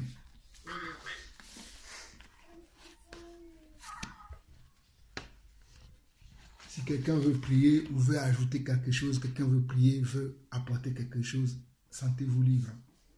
Que le Seigneur soit béni pour ce moment que nous partageons avec l'Église. Amen. Alléluia. Seigneur, notre Dieu, nous voulons encore te rendre grâce. Nous voulons encore t'élever, te demander pardon pour nos fautes. Te dire merci, Seigneur Dieu, pour l'exhortation. Te dire merci, Seigneur Dieu, pour ce partage. Seigneur, sois au contrôle de tout. Que ton Esprit Saint nous enseigne davantage tous les jours de notre vie, Seigneur Dieu, afin que nous arrivions à être parfaits. Car le but, Seigneur Dieu, c'est aussi que nous soyons parfaits comme tu es parfait, Seigneur Dieu. Seigneur, aide-nous à prendre garde, Seigneur Dieu, car tu dis dans ta parole que celui qui est debout fasse gaffe de ne pas tomber. Seigneur, aide-nous à pouvoir regarder à Christ et à Christ tous les jours, à pouvoir nous sanctifier, Seigneur Dieu, par ta parole, car ta parole est la vérité. Seigneur, nous prions que tu puisses nous fortifier, Seigneur, que tu puisses nous accorder la grâce de pouvoir être des enfants obéissants, qui te servent avec crainte et tremblement, Seigneur Dieu. Qui te servent, Seigneur Dieu, comme ta parole veut que nous te servions, Père. Merci pour ce message de l'Église, Seigneur Dieu, qui nous rafraîchit encore un peu plus la mémoire. Pour savoir, Seigneur Dieu, ce qu'est l'Église véritable. L'Église auquel tu prends plaisir. L'Église auquel que tu as bâti, Seigneur Dieu, sur nos corps qui sont ton temple, Seigneur Dieu, où tu sièges. Aide-nous, Seigneur Dieu, afin que tous les jours, nous puissions balayer et orner, Seigneur Dieu, toutes les saletés, Seigneur Dieu, qui viennent faire le désordre dans notre vie. Tous les esprits mauvais, Seigneur Dieu, qui veulent nous voir tomber et abandonner la foi. Nous prions, Seigneur Dieu, dans le nom de Jésus-Christ, qu'elle puisse être anéantie et abolie au nom de Jésus-Christ. Que toi seul, Seigneur Dieu, tu nous remplisses, que toi seul, tu nous conduises par ta grâce et par ton amour. Seigneur, je prie pour tout le corps du Christ, Seigneur Dieu. Ce corps, Seigneur Dieu, que tu as, dans lequel tu nous as appelés, Seigneur Dieu. Dans lequel tu nous as greffés, Seigneur Dieu. Nous qui étions un peuple étranger, Seigneur Dieu, tu as pensé à nous. Nous qui étions des païens, Seigneur Dieu. Tu as pensé à nous et tu nous as greffés à ton Israël, ta Jérusalem céleste, Seigneur Dieu. Pour cela, je te bénis, Seigneur Dieu, car nous nous nourrissons aussi du pain, Seigneur Dieu, que tu nous abreuves, Seigneur Dieu, du pain que tu nous donnes, Seigneur Dieu, ce pain qui est descendu, Seigneur Dieu, et qui continue à nous alimenter. Nous nous alimentons de ta parole, Seigneur Dieu. De ta parole, Seigneur Dieu. Merci pour ta parole. Merci, Seigneur Dieu, pour les révélations. Merci, Seigneur Dieu, pour cette exhortation, ce partage, Seigneur Dieu, dans lequel j'ai été béni. Et je prie, Seigneur Dieu, que ce message puisse être vu par des centaines, des milliers de personnes pour qu'il puisse être béni et qu'il puisse vraiment rentrer dans la profondeur de la doctrine de l'Église, qu'ils puissent savoir qu'est-ce que l'Église de Christ et qu'il ne puisse plus s'attarder, Seigneur Dieu, dans des futilités, Seigneur Dieu, mais qu'il sache, Seigneur Dieu, que l'Église n'est pas un lieu, que l'Église n'est pas un endroit, mais que c'est toi qui habites en nous, Seigneur, pleinement, et que nous sommes, Seigneur Dieu, ton Église, Seigneur Dieu. Reçois toute la gloire et l'honneur, Père. Au nom de Jésus-Christ, je t'ai ainsi prié. Amen. Amen.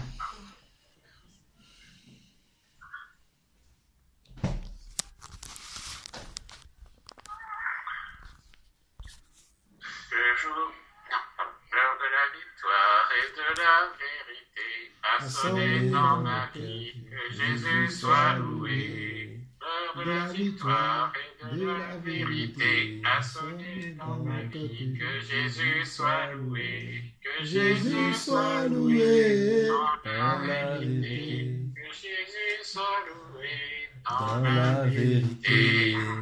Que Jésus soit loué Dans la vérité, que Jésus soit loué dans la vérité, l'heure de la victoire et de la vérité a sonné dans mon cœur, que Jésus soit loué. L'heure de la victoire et de la vérité a sonné dans mon cœur, que Jésus soit loué, que Jésus soit loué dans la vérité. Dans la vérité, dans la vérité, dans la vérité, et de la vérité a sonné dans mon cœur, que Jésus soit loué. L'heure de la victoire et de la vérité a sonné dans nos cœurs, que Jésus soit loué, que Jésus soit loué. Dans la vérité, dans la vérité, dans la vérité, dans la vérité, et de la vérité a sonné dans mon cœur, que Jésus soit loué. Au l'heure de la victoire et de la vérité a sonné dans mon cœur, que Jésus soit loué, que Jésus soit loué dans la vérité, dans la vérité, dans la vérité, dans la vérité, et de la vérité a sonné dans mon cœur, que le roi soit loué. L'heure de la victoire et de la vérité a sonné dans mon cœur, que Jésus soit loué, que Jésus soit loué. Dans la vérité, dans la vérité, dans la vérité, dans la vérité, dans la vérité,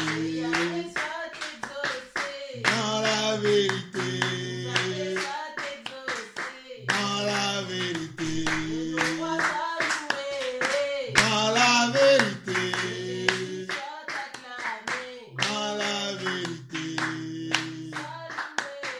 dans la vérité,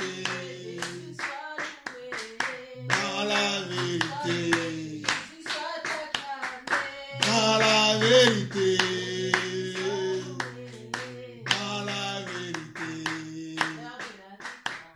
et de la vérité a sonné dans mon cœur, que Jésus soit loué. L'heure de la victoire et de la vérité a sonné dans mon cœur, que Jésus soit loué, que Jésus soit acclamé dans la vérité, dans la vérité, dans la vérité, dans la vérité, dans la vérité, dans la vérité, dans la vérité, dans la vérité, dans la vérité, dans la vérité, oui, toujours dans la vérité. la vérité.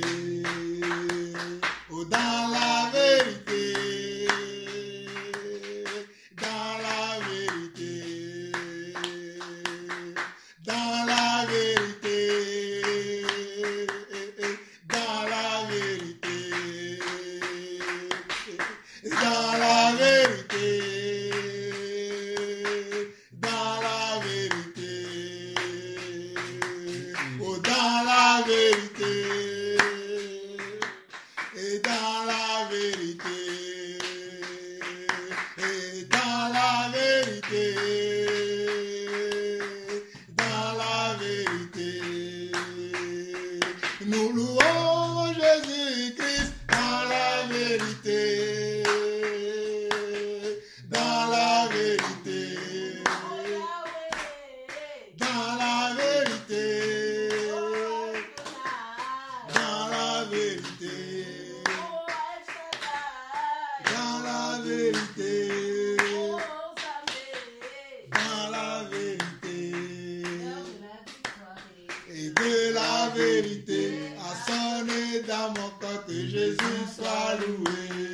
L'heure de la victoire et de la vérité a sonné dans mon cœur, que Yeshua soit loué. Que Jésus soit loué. Dans la vérité. Dans la vérité. Adonai soit loué. Dans la vérité. Shaddai soit loué. Dans la vérité. Hosanna soit loué. Dans la vérité. Oh, Yahweh soit loué. Dans la vérité. Oh, Jésus soit acclamé. Dans la vérité. Oh, Jésus soit loué. Dans la vérité. Jésus soit loué. Dans la vérité. Jésus soit loué. Dans la vérité. Et de la vérité a sonné dans mon cœur, que Jésus soit loué. L'heure de la victoire et de la vérité a sonné dans nos cœurs, que Jésus soit loué. Que Jésus soit loué. Dans la vérité. Soit loué. Dans la vérité. Shaddai soit acclamé. Dans la vérité. Adonai soit loué. Dans la Que vérité. Jésus soit loué. Dans la vérité. Soit acclamé. Dans la vérité.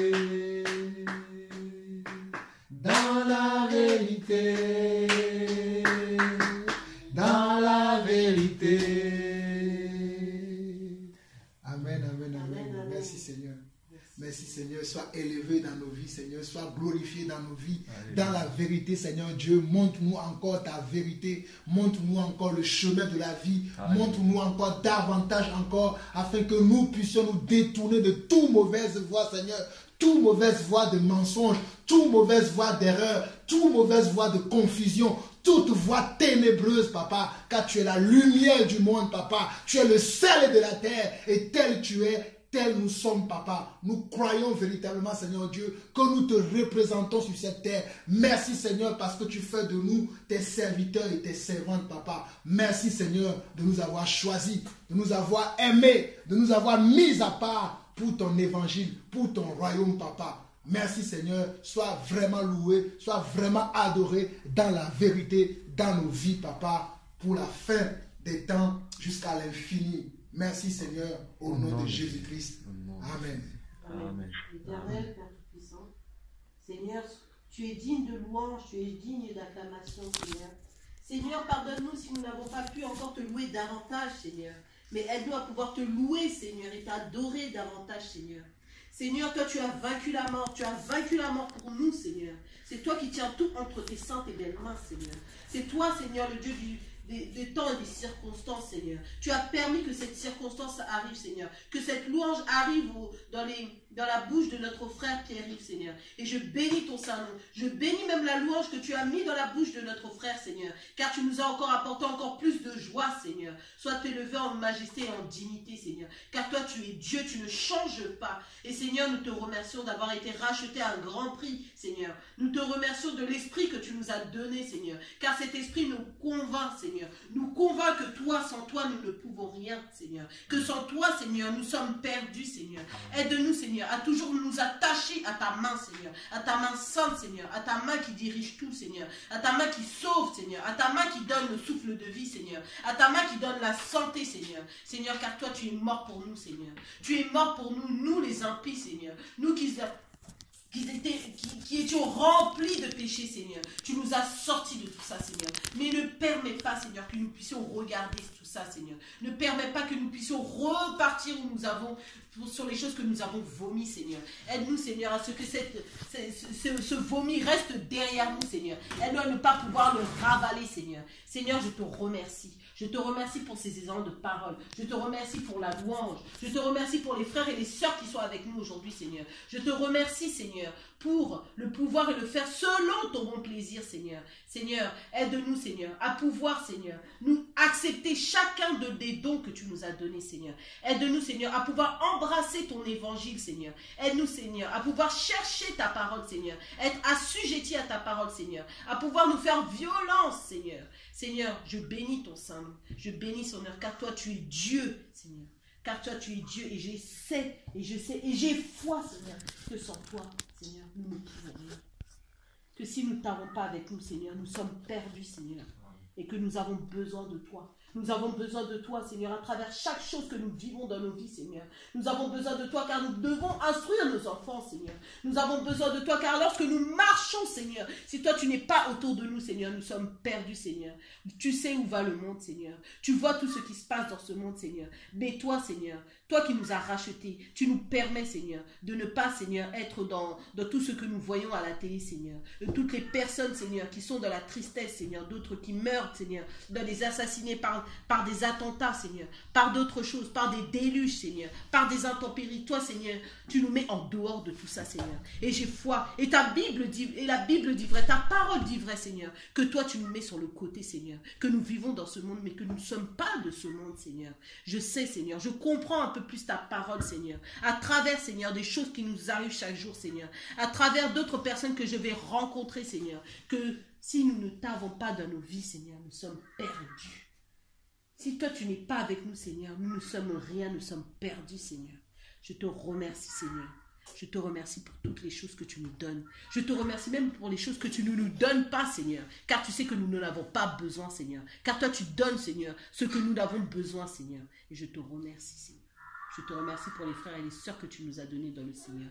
C'est au nom de Jésus-Christ que nous avons prié. Amen. Amen.